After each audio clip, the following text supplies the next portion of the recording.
What is up, guys? It's me, Rhoku, back with some more League of Legends content, and today we've got another Ultimate Champion guide for Sett, the boss.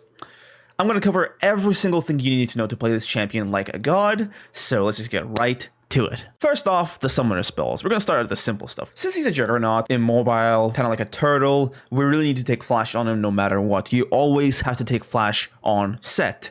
But it's what you combine with Flash that, gets to the preference part. You can go for either Flash Ignite or Flash Teleport, and which one you go kind of depends on your matchup and what you want to do for that match. Do you want to, snowball, get ahead, carry the game, or do you have a matchup that really needs the Ignite, like a Darius? Then you can go for Ignite.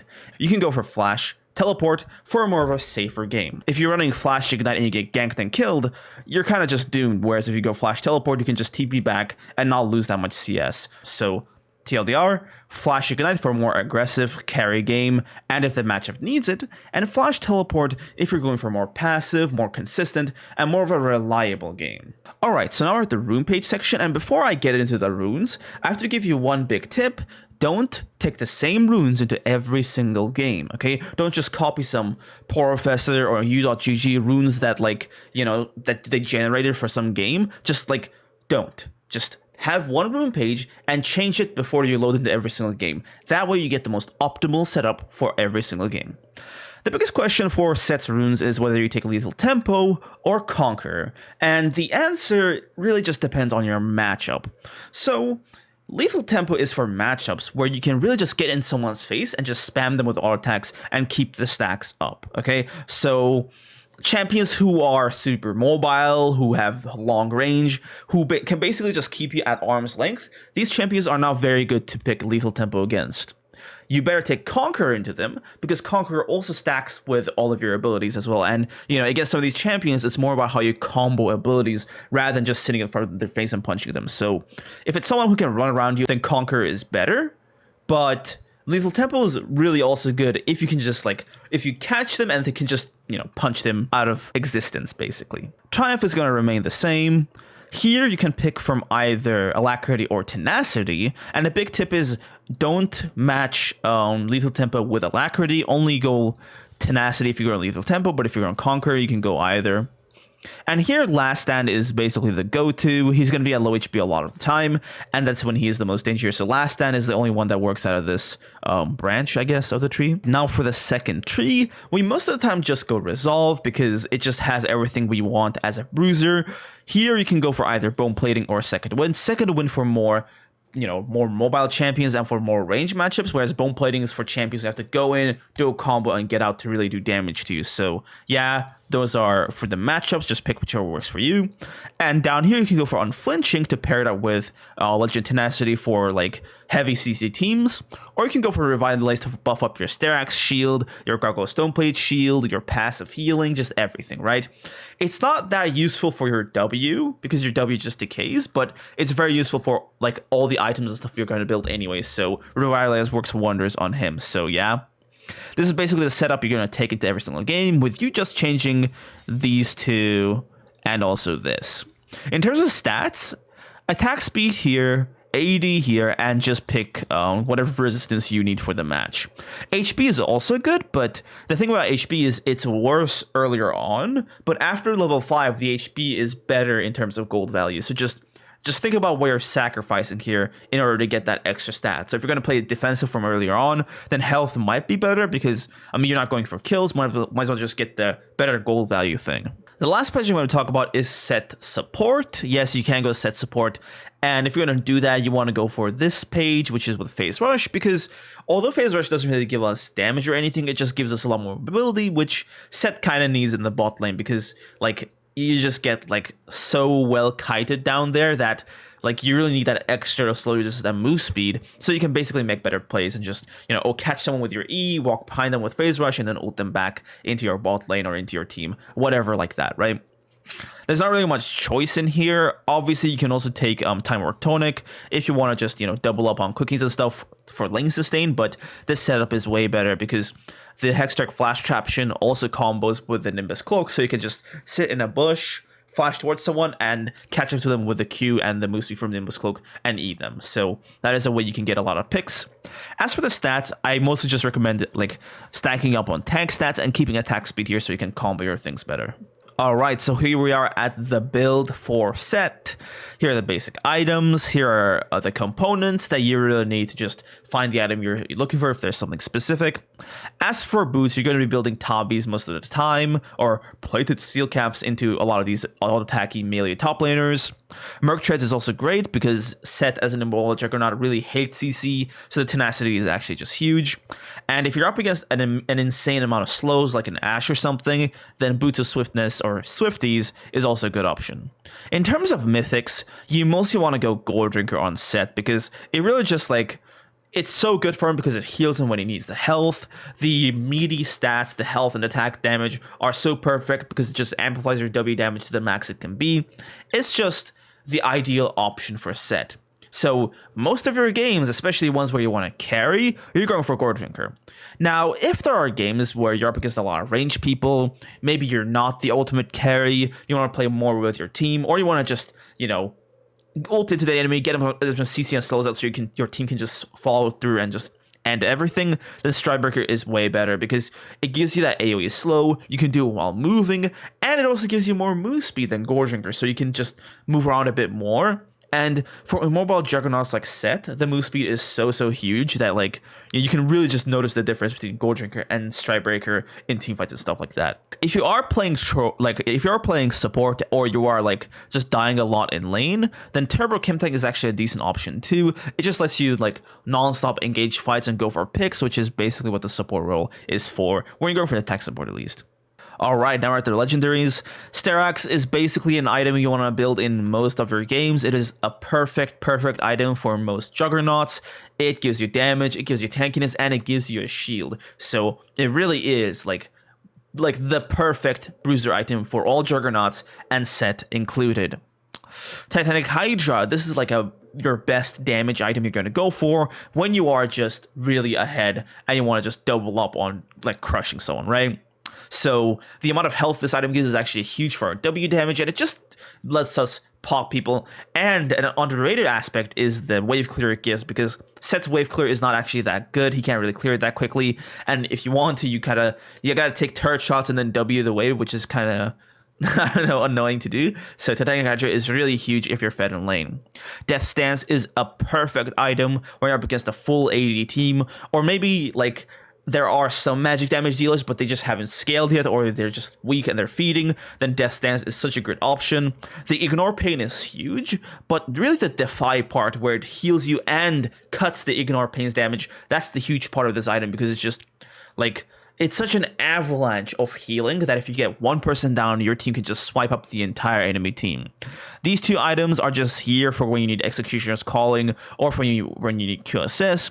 You really shouldn't complete them. Just buy the component items of, QSS or Executioner's Calling and sit on them until the end of the game. Okay, now we're at the tank items. Gargoyle Stoneplate, a really amazing item that's just like super huge. It's really expensive, but the amount of burst protection and tankiness it gives you is actually insane. It gives you a ton of resistances, it gives you mobility haste, but the shield is the really huge thing. And if you can really just go for your W, Sterak's, and Gargoyle Stoneplate, and even throw in a Spirit Visage to just be absolutely unkillable. Spirit Visage, like I said, is great to combo with the shield items because it includes the shielding and the healing, right? It's not really so good with your W because, like I said before, with Revitalize, the W decays. So it doesn't matter how big it is, it's just going to go down at the same time anyway. So yeah, Spirit Visage is really huge to combo with your items, not so much with your W, so if we are building Sterak's and Gargoyles, then it's really huge, or Death Stance. But say we're up against somebody who has Serpent's Fang, then you really don't want to go for this because, if they have a Serpent's Fang user, then doubling up on shields is not really a good idea. You're better off just going for the straight tank options that just beef you up on their own without really buffing up anything else, okay? Deadman's Plate is really good if you're fed, if you want to move around the map and just start things. It's not the best tank item for anti-AD. Thornmail and Randomness are far better, but it has its own place in the game of just, you're fed, you want to move around the map a lot, you buy this. Force of Nature is an insanely good anti-magic damage item. It just cuts out an insane amount of damage, 70 magic resist, which is insanely huge. And on top of that, you get 25% reduced magic damage when your steadfast stacks, or whatever it's called, is at max stacks. And this is just absolutely huge. And it also gives you move speed, so you're even like faster in the middle of the fight. It's just massive, right? Imagine you ult into an entire enemy team, they throw everything at you, and you're just faster and you can actually reach them and kill them. So Force of Nature is a huge item for Sett. Thorn Mail actually works quite well on him because you can proc it with your E and your ultimate. So like, unlike some of the other bruisers where you can't really make too much use of the 60% grievous wounds, Sett can. And Bramble is so good, and Bramble's good on him in early lane, and also you can kind of build Thornmail a bit earlier on into the game if you really have like a healer champion to deal with. So yeah, this is just a great item. Only do that if you have to like help your team though. Don't, if you're carrying yourself, just sit on the Bramble or Executioners and just save it for later. Randuin's Omen, this item is huge for fighting ADCs, for fighting crit champions like your Trindamirs, your Yasuos, your Yons, like these kinds of champions. Randuin's Omen is actually huge against. You ult them into the enemy team, you Randuin slow everybody, and everybody does a lot less damage because it doesn't just reduce critical strike damage, it also reduces attack damage. So the amount of damage you just sap away from the enemy is absolutely huge with Randuin's Omen, and because you have your ultimate, you really can just combo this with a lot of different things. Alright, so we get Anathema's Chains. Anathema's Chains is a great item if used properly. You don't want to build it too early on Sett, because Sett kind of needs the other HP and AD stats more than just HP. So I would recommend you get this like third or fourth item if there's a carry on the enemy team that you have to just, block the damage from. Say they got a Kog'Maw or something, or a Jinx, or a Cassio, some hyper carry champion that's just melting you down. Then you get this, you put it on them, and suddenly you're way tankier, and better yet, your CC just lasts a lot longer against them. So it's a great item if there's one person just messing your day up. Down here, I got a bunch of example builds. Here's an example build if you want to be tanky. So it's just Goredrinker, Sterax, Randuin, Spirit Visage combined with Gargoyle Stoneblade. We're really just doubling up on all the shielding, just making ourselves super tanky. Here's like a fed, 1v9-ish build where we're just in it to just destroy everybody. We got Goredrinker, we got our early Titanic Hydra so we can dominate lane even further. We got our teamfight helper, Sterax Gage, and we got Death Stance and Spirit Visage coming in to help us cover our weaknesses in terms of lacking resistances with this build. Another build I've got here is the roamy sort of teamfighty supporty build where you're really not like playing to carry with yourself, you're playing to play with your team. So you shove lane, then you run after your jungler to help them in that skirmish, you go pick someone with a dead man's plate move speed, and the build order is straight up just Strikebreaker into Deadman's, and then the rest of your items, right? This build has a ton of move speed and really just helps you like be in every single fight possible without missing too much CS, because you can just move around the map really quickly. And lastly, here's just a supportive build. You can go with this build also if you're feeding and you don't really have a lot of gold to work with, because all these items are super cheap. So yeah, you can also build Anathemas a bit earlier. This build just lets you tank a lot of damage and just go for picks non-stop. Okay, so now we are in game. The max order for his skills or his abilities should be Q, W, E, so that he can put up a better fight against a lot of the laners. You really need to max Q in lane, and then W because it's the most important ability, and it's just good for super long team fights where you use your W once, you back off, and then you can just go in again, right? Now, if you are kind of just losing lane and you really need to be super defensive, you can max your W so that you can get more farm with it and just get more shield with it. But this is only if you're losing, right? Not if you're fed and winning. If you're fed and stuff, go for Q, then W, then E. In terms of playstyle, we really got to understand that Sett is one of the more stat-bally champions in the game. He's got a ton of stats. He's got twice the auto attacks as everybody else. He's got a lot of base, like HP regen. I guess it's not base, it's just passive. You just get the idea, right? He's got a ton of stats. And to make use of these stats, you really just got to get into every single skirmish possible. So whatever fight is happening around there, you got to get into it. Okay, and because of your sheer stat ball power as Sett, you can most likely just turn the fight around and win it for your team, right? Maybe the lane matchup is a bit awkward for you to play. Even so, make sure you're at these fights with your jungler and your mid laner and stuff. Make sure you go for these invades or protect your own jungler from getting invaded, because your champion just excels at this, and you should really use your champions as stats and abuse it as much as possible. In terms of laning, you have a very powerful all-in against a lot of champions, so just try to make sure you have prio and just control over the lane, at least for the earlier portion of the game, because once you hit level 6, other champions kind of get better combat ultimates than you, so you might struggle a bit, but even so, just try to be aggressive and have prio. Now, if your team is not playing top side of the map, meaning that you're getting weak-sided, then you have to just play really, really carefully, because Sett is a juggernaut. And the one thing about juggernauts is that they're very easy at getting ganked. They're just like jungler food, essentially. So you really have to keep your lane warded, like, you know, like wards out here, put a control ward down if it's like an Evelyn or something. Just really have a good idea of what's going on around here so that you can actually avoid ganks and stuff like that, because you are very just vulnerable to ganks as an immobile juggernaut. When you're getting weak-sided, your job is to just make sure you don't die too much, right? If it's a cannon minion dying, don't go int for it, just stay under turret. If they're here to 3-man dive you, don't protect it, just go down here, right? Because they're just going to take the turret after killing you anyway, might as well not die. Just, if you're getting weak-sided, try to die as little as possible, because every death is more gold for the enemy team. And thankfully, Sett is actually pretty powerful, like in team fights, even without a massive lead, right? He can still do a lot of work. All right, so I've built an example team fight right here. These are the tanks, these are the carries, and this is just an example assassin to basically prove a point. There are two ways you can play Sett in team fights. One of them is more aggressive, and the other one is more defensive, okay? The defensive play style, which is better if you're just like behind in lane, or maybe you got a really important carry who's your win condition that you just have to keep alive, is just peeling your carry, right? So this is a scary assassin. I E him, stun him, bam, bam, ult him away from my, you know, my carry. Just make sure that this guy is alive, right? That's basically one of the stronger ways to play Sett, because like his E and his ultimate give him like really good peeling power. So if your win condition is your ADC or something, this is what you want to do.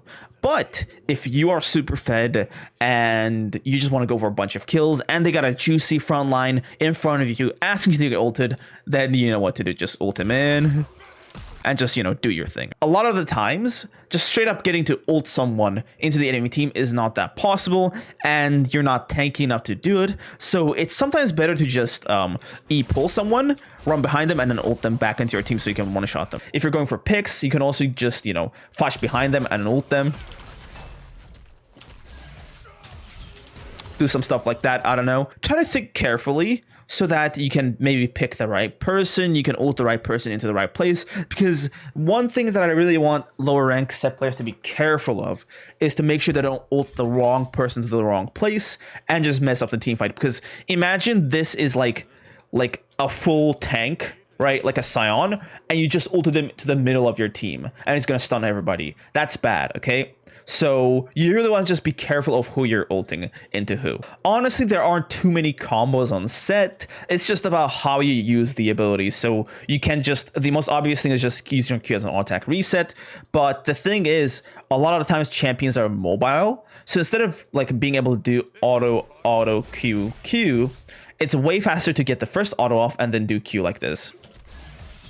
Right, that's way faster, and in a lot of circumstances it's way better because like it's a quick burst as opposed to just waiting for your second auto attack, right? Like, yeah, this is more damage, but this is way faster. So it's all about, if it's a case where you need speed, then just like ignoring that second auto attack from your passive and just pressing Q after the first one can be the play. Another mechanic that you really need to know on Sett is to flash in the middle of your W. So I did this while comboing these two guys, but sometimes people flash out of your W, or they have mobility, or you just miss it. You can always just flash into place and just land it on them. So yeah. Just make sure to not waste your W, especially in lane, because you wasting your W is like the green light for someone to just kill you, basically. Because without your W, you are so squishy that everybody can just, like most top laners have the power to just take you down with impunity. The thing with Sett late game though is that he does fall off. There's not really any way to build him with some super crazy late game damage build. Those are all stupid. He just falls off and he just becomes nothing but a meat shield. So if you are fed as Sett, try to go to the dragon fights, go to the baron fights, go take turrets down.